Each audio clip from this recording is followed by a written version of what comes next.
Olá, nós vamos discutir hoje a questão da organização e funcionamento da educação básica.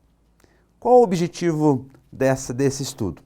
Nós entendermos melhor de como que forma a escola está organizada nos dias de hoje. Porém, antes de entendermos hoje, cotidianamente da escola, nós precisamos voltar um pouquinho ao espaço, no tempo. A escola, da forma que nós conhecemos, entendemos e vivenciamos, nem sempre foi do jeito que nós pensamos que ela é hoje. Ela já foi bem diferente. Primeiro porque direito à escola é algo muito novo dentro do nosso país. Direito de estar permanecendo na escola é bastante novo dentro do nosso país. Então é por esses motivos que quando nós falamos de escola, educação e organização da escola, nós temos que entender que é um desenvolvimento histórico que desencadeou a este momento que hoje nós vivemos. Se nós pegarmos a organização da educação básica no Brasil, nós vamos entender que essa organização, ela se faz a partir das premissas legais. Nenhuma escola pode organizar a sua dinâmica, a sua forma de gerar o ensino, sem estar pautado dentro de uma legislação. E a grande legislação que norteia praticamente todas as ações educacionais no nosso país, primeiramente, é a Constituição Federal. A Constituição Federal é a Constituição pela qual nos dá as diretrizes de como que deve ser a educação. Porém, a Constituição Federal não nos dá o suporte total nas dinâmicas e no cotidiano da escola. Por isso existem as chamadas leis complementares. Entre as principais leis complementares e que vai dar a orientação de toda a organização da educação brasileira é a LDB. A LDB, da qual nós conhecemos hoje, que é a 9394, é a mais recente de todas as LDBs que nós tivemos. Na verdade, nós tivemos 3 LDBs. A primeira, a 4024, de 1961, depois nós tivemos uma reformulação dela, que é a 5692 de 71, e por último, a que nós chamamos de nova LDB, que é a 9394/96. Vocês podem notar, a partir deste quadro, onde existem as normatizações, ou seja, as LDBs, que tanto os níveis como também a organização da educação, ela se dá de forma diferente. A 4024, as discussões relacionadas à educação, elas eram bem diferentes das de hoje. Primeiro, porque não eram todos que poderiam participar da escola. A escola, na sua grande maioria, ainda era da elite brasileira. Elite esta que estava preparada para assumir as funções principalmente políticas e administrativas do país. A grande camada populacional estava praticamente dando conta dos trabalhos necessários à sua sobrevida, mas não há uma elevação educacional. Por isso a 4024, aonde nós vamos ter a ideia do primário, que é uma ideia que muitas vezes nós achamos que ainda é presente, ela se foi já em 61, ela não existe mais.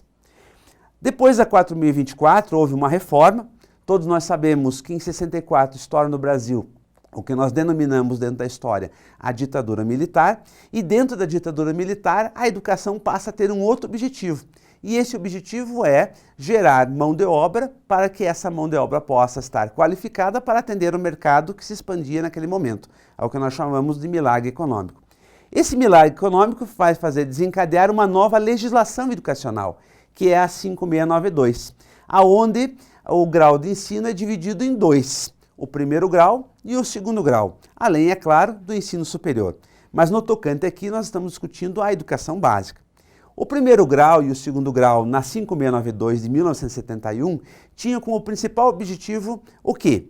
Fazer com que a escola pudesse dar o máximo de técnicas possíveis para que esses sujeitos que agora estão na escola estejam qualificados a trabalhar nas empresas, nas indústrias e principalmente dentro da área do mercado, aonde se exigia uma escolaridade maior.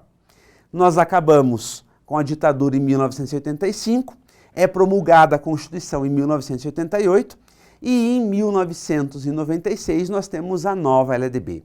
A nova LDB de 96, ela parte dos princípios da Carta Magna. Inclusive é bom ressaltar que de todas as constituições que nós tivemos, a Constituição de 88 é considerada entre todas a Constituição mais libertadora. Por quê? Porque dá os direitos claros aos cidadãos e responsabiliza o Estado sobre certas responsabilidades que anteriormente ele não tinha. Então a LDB 9394, que é a atual LDB que hoje vigora ainda dentro do Brasil, ela está pautada principalmente pela Constituição Federal. Nesta LDB, a educação ela é dividida, como nós podemos observar, em 3 grandes níveis.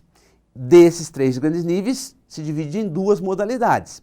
A que nós denominamos educação básica, que está subdividida em ensino fundamental e ensino médio, e a segunda grande modalidade, que é a educação superior, que também se divide em graduação e pós-graduação.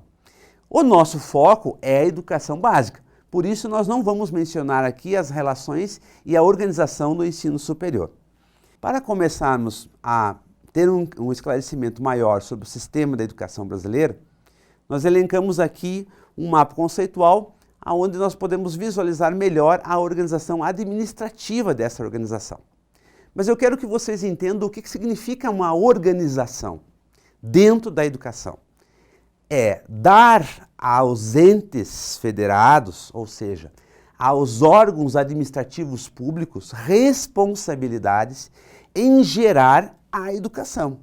E não só em gerar no sentido de idealizar a educação, mas fazer com que esta educação ela se realize, ela se materialize.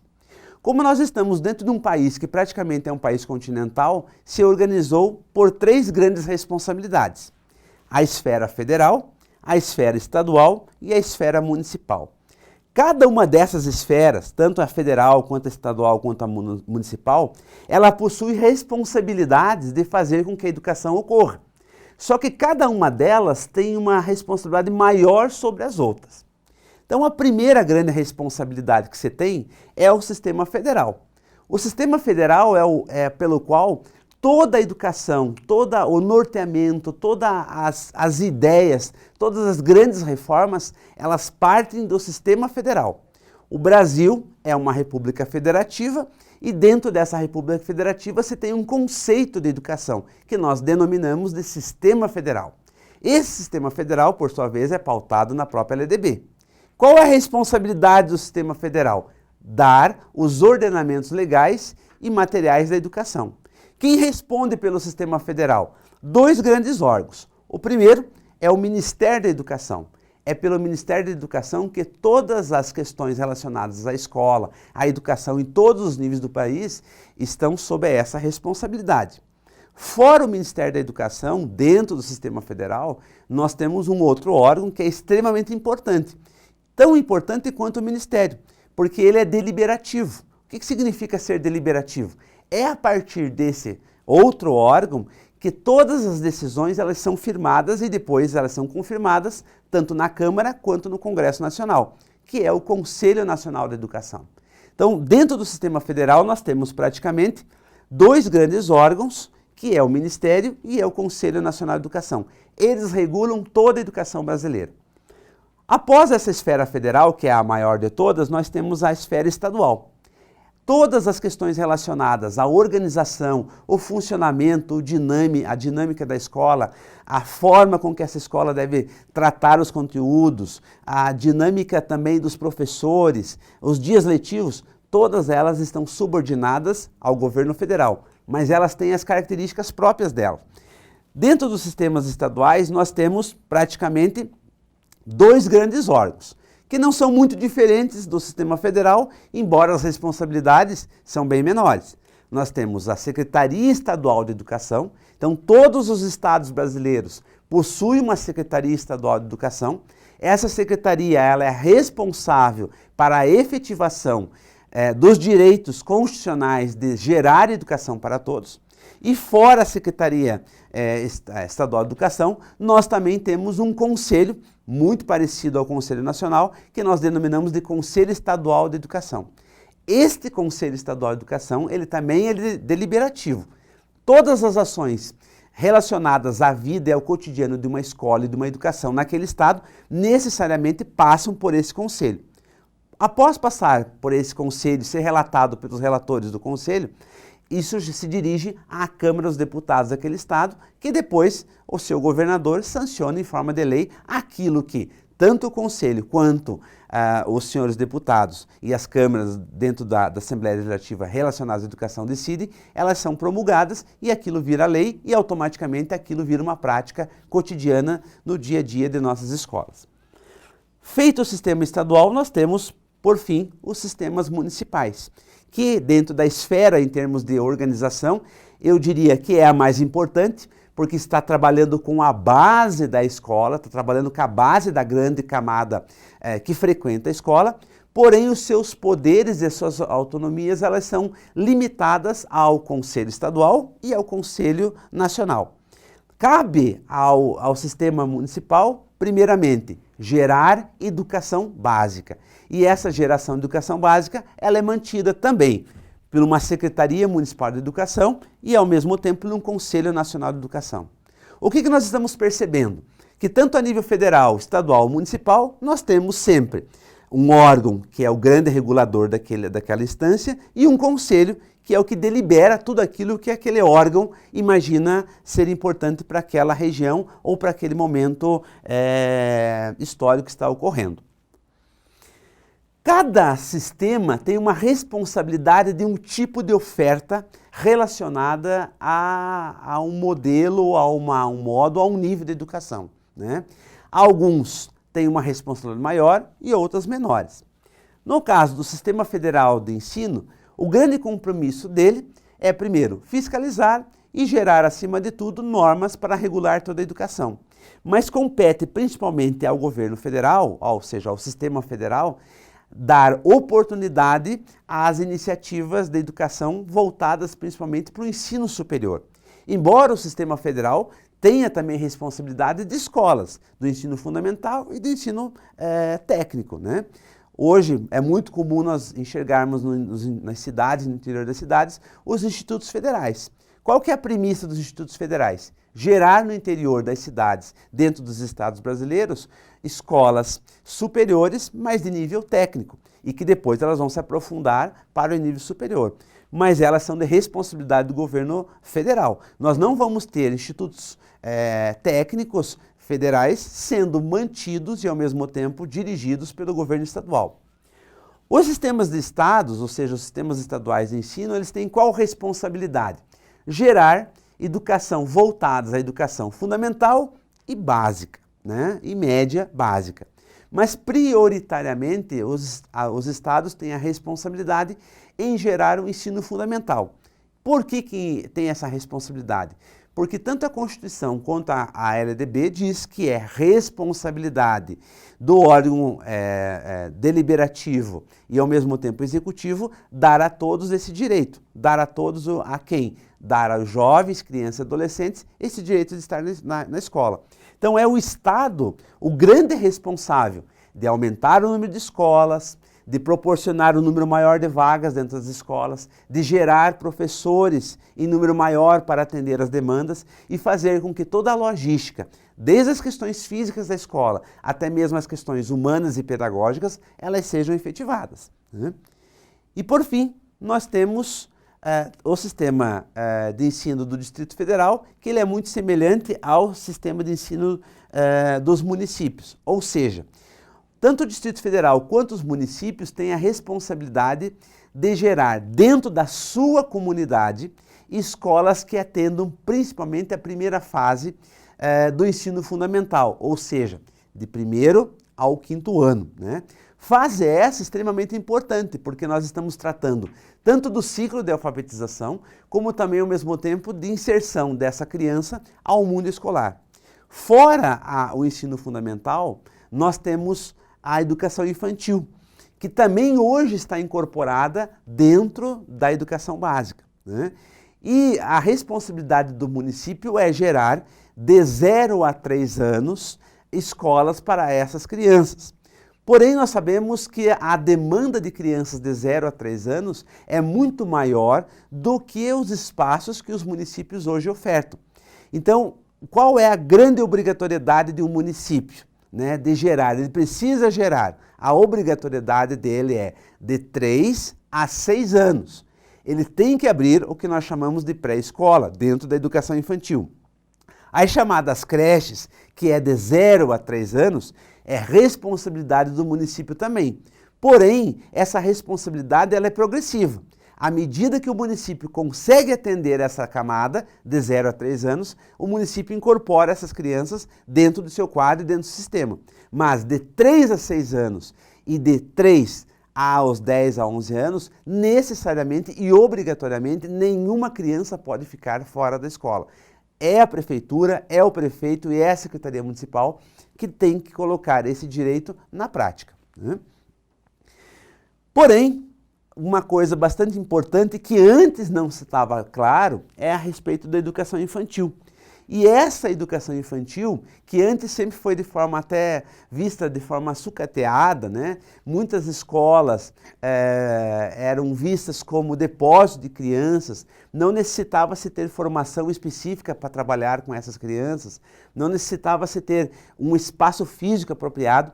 É pela Constituição Federal de 88 em que a educação infantil, que não era um compromisso do Estado, quando digo Estado, do governo federal, ele passa a ser uma grande responsabilidade.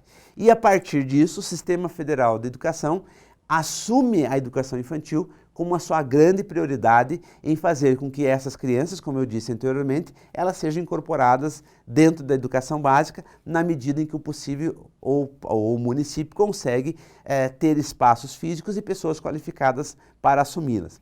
Mas, de qualquer forma, é importante salientar que este direito, que até então nunca se tinha colocado como uma grande prioridade, ele passa, a partir da Constituição de 88, ser visto como uma grande conquista da sociedade brasileira, uma vez que a demanda relacionada a essas crianças cada vez aumenta mais, né? E, acima de tudo, essas crianças não têm que ter apenas um espaço para que elas fiquem acolhidas durante um certo período do dia, né? As escolas que estão ligadas à educação infantil precisam, acima de tudo, assegurar a essas crianças, né, qualidade em aspectos físicos, aspectos psicológicos, intelectual e, acima de tudo, social. Por quê? Porque muitas dessas crianças nunca tiveram contato com questões mais elementares relacionadas à educação mais formal. Então a escola não pode ser apenas um lugar onde eu deixo a minha criança, mas a escola tem que ser também, mesmo que sejam crianças na fase infantil, que dê a elas a oportunidade de emancipar como sujeitas, mesmo que elas sejam ainda crianças, né? Nós vamos perceber aqui dentro de C4, a partir da resolução do Conselho Nacional de 3 de agosto de 2005, né, de que nós temos uma faixa etária para cada nível de ensino. Embora essa faixa etária ela não seja extremamente rigorosa, mas solicita-se que as escolas e os estados e os municípios adequem o máximo possível para que aquela criança de determinada idade ela seja enquadrada dentro de um ano de uma série. Hoje nós não falamos mais de série, nós falamos exclusivamente de ano, embora essa linguagem e esse significado é muito corrente dentro das unidades escolares. Então, a primeira fase dos anos iniciais se inicia a partir dos 6 anos e vai por volta de mais ou menos até os 10 anos de idade. A fase final dos anos iniciais se inicia a partir dos 11 anos e vai até por volta dos 14 anos de idade, né? Isso significa que o ciclo da educação fundamental, que antes era de apenas 8 anos, hoje o ciclo ele é de 9 anos. Então, a ideia é fazer com que a criança cada vez mais permaneça dentro da escola, né? Fora esse ciclo, que é o ensino fundamental, nós temos o outro ciclo, que é o ensino da educação infantil, que não necessariamente precisa ter um tempo específico pela obrigatoriedade dele. Agora, já o ensino fundamental, esse número de anos e a cronologia em termos de idade, ela é obrigatória para que esse aluno possa se matricular dentro dessa fase de ensino, né? O que contempla o ensino fundamental? O ensino fundamental, propriamente está ser dito de que precisa dar a essa criança elementos básicos para que essa criança e esse adolescente consigam compreender, primeiro, quem eles são como sujeitos e, acima de tudo, aonde esses sujeitos estão, que é dentro de uma sociedade, né? Então, existem vários elementos constitutivos que são obrigatórios para que toda a educação básica e, acima de tudo, o ensino fundamental seja feito, né? A educação fundamental, ela primeiro, né, ela é um direito de todos, está dentro da Constituição e ao mesmo tempo está dentro da própria LDB e procura assegurar o quê? Competências no que se refere aos processos de aprendizagem e, acima de tudo, de ser um sujeito que possa ter contato com o conhecimento produzido pela humanidade ao longo do tempo, né?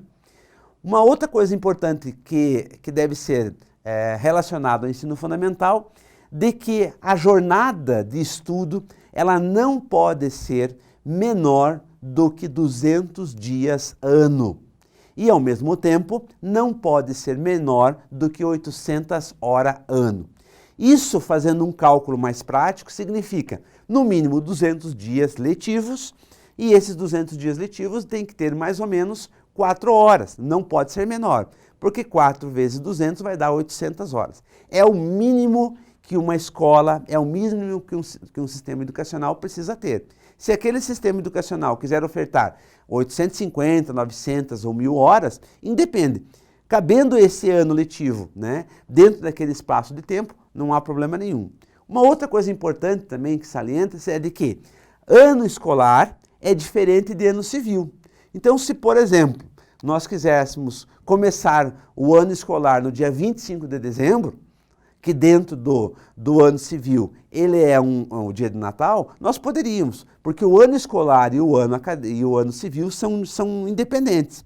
É claro, usa-se sempre bom senso, né? Os sistemas educacionais usam sempre o bom senso. Conciliar o ano civil com o ano acadêmico, com o ano escolar, né? Um outro princípio bastante importante é a questão da criatividade e dos conceitos básicos criados pela ciência. Então, é necessário que essa criança, ao final de 9 anos, dentro do ensino fundamental, ele tenha conceitos básicos de arte, de música, de história, de sociologia, de filosofia, mas também tenha conteúdos básicos daquilo que a ciência produz, dentro da área da química, da física, da matemática e de todas as áreas mais variadas possíveis que o ramo das ciências proporciona, né? Uma outra parte importante também, que está dentro da educação básica, é o ensino médio, né? O ensino médio é uma etapa mais elevada do que o ensino fundamental. Porém, o ensino médio tem outras prioridades. Enquanto o fundamental tem como prioridade dar a este jovem as categorias básicas de ensino, as categorias básicas de aprendizagem e de ciência, o ensino médio já vai dar a este jovem categorias mais sofisticadas, mais elevadas, tanto de ciência quanto ao mesmo tempo de aprendizagem. Por isso, ele é o que nós chamamos de um ensino propedêutico. Ele vai dar uma iniciação a um aprofundamento mais elaborado, que isso se faz dentro do ensino superior. Mas mesmo assim, esse ensino propedêutico, que é convidar esse aluno a ter uma inserção mais profunda nos conhecimentos adquiridos e formados pela humanidade ao longo do tempo, né? Uma outra coisa importante também que o ensino médio coloca é de que a escola e a educação têm que estar preocupada em dar condições materiais para que esse aluno consiga ter um preparo mínimo para o mundo do trabalho, né? Então, o ensino médio ele tem a grande finalidade de criar educação aprofundada e, ao mesmo tempo, de criar aperfeiçoamento técnico para que esse sujeito, quando ele for cair ao mercado, quando ele for cair à sociedade do mercado, ele tenha condições mínimas para poder sobreviver dentro desse mercado, né? O ensino médio também passou, nos últimos 5 anos, por uma pequena reforma. O que antes era visto de forma fragmentada, disciplina por disciplina, não tendo um certo ordenamento logístico entre as disciplinas, para que elas pudessem conversar entre si, essa fragmentação, essa divisão muito escancarada que até então era, ela passa a ter uma nova dinâmica. E nós começamos a trabalhar por áreas de conhecimento, que muitas vezes essas áreas de conhecimento, elas agora não são mais vistas como disciplinas divididas, mas sim como conjunto de disciplinas.